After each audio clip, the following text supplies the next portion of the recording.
दोस्तों, इंटरनेट पर वायरल हो रही इन मोहतरमा को आपने ज़रूर कहीं ना कहीं देखा ही होगा और इनके अजीब से कपड़ों को देखकर आपके मन में एक ख्याल भी ज़रूर आया होगा कि आखिर ये लड़की है कौन और क्यों इतने अजीब अजीब तरह से कपड़े पहनती है। कभी सेफ्टी पिन और आइसक्रीम से बने कपड़े पहनती हैं या कभी फ़ोटोज़ से। इनके कपड़े बहुत लोगों को बकवास और वल्गर रखते हैं और वहीं दूसरी तरफ काफ़ी लोगों को यूनिक और अट्रैक्टिव, जिस पर लोगों का कहना है कि ये ऐसे कपड़े अटेंशन और पब्लिसिटी के लिए पहनती हैं। अब इस बात में कितनी सच्चाई है, क्या वजह है इनके ऐसे कपड़े पहनने के पीछे, चलिए जानते हैं इस वीडियो में। तो hello friends and welcome back to my channel. उम्मीद करती हूँ आप सभी सेफ और हेल्दी होंगे। आज के इस वीडियो में हम बात करेंगे वायरल सेंसेशन उर्फी जावेद के बारे में। साथ ही जानेंगे इनके ऐसे कपड़े पहनने के पीछे का क्या कारण है और कैसे उर्फी एक मुस्लिम कंजर्वेटिव फैमिली से निकलकर आज यहाँ तक पहुँची हैं जहाँ वो अपने आप को मुस्लिम तक नहीं मानती। जानेंगे इन्हीं सभी बातों के पीछे का ये कारण। तो ये वीडियो काफ़ी इंटरेस्टिंग और इंस्पायरिंग होने वाला है, एंड तक ज़रूर देखिएगा। 15 अगस्त 1996 को नवाबों के शहर लखनऊ में एक कंजर्वेटिव मुस्लिम फैमिली में एक लड़की का जन्म हुआ जिन्हें आज आप उर्फी जावेद के नाम से जानते हैं।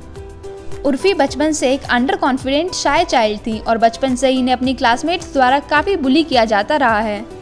इनकी फैमिली में मम्मी, एक भाई और एक बहन है। इनके पापा इनकी फैमिली का हिस्सा नहीं है क्योंकि इन्होंने इनकी फैमिली को छोड़कर दूसरी शादी कर ली, जिसके कारण इनके और इनके पापा के रिश्ते काफ़ी ख़राब हैं। उर्फी ने अपनी स्कूलिंग लखनऊ के एक गवर्नमेंट स्कूल से कंप्लीट की है, लेकिन इनकी स्कूलिंग एक नॉर्मल बच्ची जैसी नहीं रही है। इन्हें अपने स्कूल में बहुत बुली और टॉर्चर किया जाता रहा है। दरअसल इनके साथ एक ट्रेजेडी हो गई थी।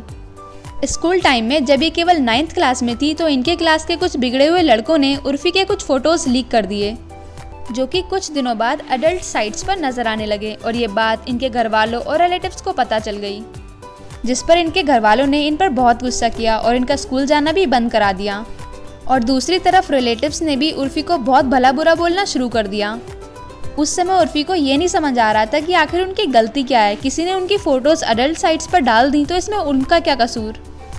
उर्फी के घर वाले और उनके रिलेटिव्स इनके साथ बहुत बेकार बर्ताव कर रहे थे और उर्फी को इन सब चीज़ों के लिए ब्लेम कर रहे थे। और इस दौरान ही उर्फी बहुत ज़्यादा मेंटल टॉर्चर से गुजर रही थी और यहाँ तक कि स्कूल का भी वही सोसाइटी वाला रवैया था। उर्फी बहुत सालों तक रेस्ट्रिक्शंस और टॉर्चर्स में रहती रहीं और फिर एक दिन इन्हें पता चला कि इनके पापा इनकी फैमिली को छोड़कर दूसरी शादी कर रहे हैं। पहले तो उर्फी को काफ़ी बुरा लगा, लेकिन फिर इन्होंने पॉजिटिव रहते हुए उस बात को एक्सेप्ट किया और समझा कि जब इनके पापा दूसरी शादी कर लेंगे तो ये भी रेस्ट्रिक्शंस से निकल पाएंगी। पापा के दूसरी शादी कर लेने के बाद अपने छोटे भाई बहन और मम्मी की रिस्पॉन्सिबिलिटी सारी उर्फी पर आ गई और उर्फी उस दौरान ग्रेजुएशन कर रही थी, जिसके साथ साथ उर्फी ने कॉल सेंटर में जॉब करना भी शुरू कर दिया। इन्हें कॉल सेंटर में बस इतना पैसा मिलता था कि जिससे 2 वक्त का खाना खा सकें। तभी फिर उर्फी ने 2015 में मुंबई आने का फ़ैसला किया। मुंबई में आकर उर्फी अपने दोस्तों के साथ रहने लगी, लेकिन ये वही अंडर कॉन्फिडेंट लड़की थी जिसने अपने आप को हमेशा बुली होते हुए देखा था। और फिर कुछ टाइम रहने के बाद इन्होंने ठान लिया कि अब मुंबई आई हूँ तो कुछ ना कुछ करके ही जाऊँगी, क्योंकि ज़िंदगी भर कॉल सेंटर की जॉब से तो कुछ नहीं होने वाला। तब फिर इन्होंने कुछ टीवी सीरियल्स के लिए ऑडिशन दिए, लेकिन उस टाइम इन्हें एक्टिंग भी नहीं आती थी और ना ही इनका मुंबई में कोई कनेक्शन था, इसलिए इन्हें अपना पहला काम मिलने में बहुत प्रॉब्लम हुई। तब फिर जैसे तैसे इन्हें टेडी मेडी फैमिली सीरियल में साइड रोल करने का मौका मिला और यही इनका डेब्यू सीरियल था। इसके बाद उर्फी सीरियल्स में छोटे मोटे रोल करने लगी। तब फिर 2016 में इन्हें बड़े भैया की दुल्हनिया, कसौटी ज़िंदगी की और चंद्रनंदिनी जैसे सीरियल्स में काम किया, लेकिन अब तक उर्फी को कोई पहचान दिलाने वाला काम नहीं मिला था। और लास्ट ईयर ही उर्फी बिग बॉस OTT में भी दिखाई दी थी, जहां ये पहले हफ्ते में इवेक्ट हो गई। लेकिन बिग बॉस के बाद उर्फी को थोड़ा बहुत लोग जानने लगे थे, लेकिन उर्फी को असली पहचान मिली सोशल मीडिया से, जहां लोग इन्हें एक्टिंग, सीरियल्स और शोज़ की वजह से नहीं, इनके अजीब अजीब उल्टे सीधे कपड़े पहनने की वजह से जानने लगे। हालांकि इनके कपड़ों को अप्रिशिएट करने वाले लोगों की संख्या भी अच्छी खासी है, जो लोग इनके टैलेंट और स्टाइल को अप्रिशिएट करते हैं। लेकिन वही ज़्यादातर उर्फी के फॉलोअर्स में नेगेटिव पॉपुलैरिटी ज़्यादा है, जहां मोस्टली लोग इन्हें भला बुरा बोलते और ज्ञान देते ही नज़र आते हैं, जिस पर उर्फी का ये भी कहना है कि ये सोशल मीडिया ना होकर 90s की सास हो गई है, जिसे देखो यहाँ टॉन्ट और ट्रोली करता नज़र आता है।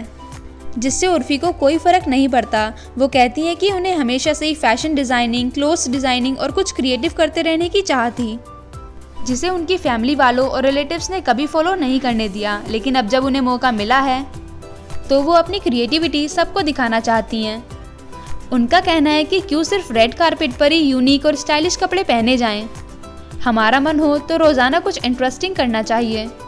ये इनका टैलेंट और क्रिएटिविटी है जो ये हमेशा से लोगों को बताना चाहती थी, और अब किसी के कुछ बोलने से इन्हें कोई फ़र्क नहीं पड़ता। और जो लोग इन्हें मुस्लिम बनकर ज्ञान देते हैं उनके लिए उर्फ़ी कहती हैं कि वो किसी धर्म को नहीं मानती, वो अपनी लाइफ अपनी मर्जी से जीना चाहती हैं।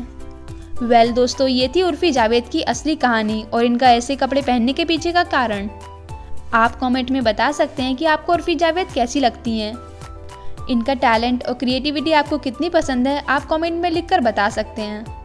और अगर ये वीडियो आपको अच्छी लगी हो तो इस वीडियो को एक लाइक ज़रूर करें, और ऐसे ही इंटरेस्टिंग और इंस्पायरिंग वीडियोस देखते रहने के लिए मेरे चैनल को सब्सक्राइब कर लें। कोई शिकायत या सजेशन करना हो तो कमेंट भी कर सकते हैं। Thank you for watching. Stay safe and stay healthy.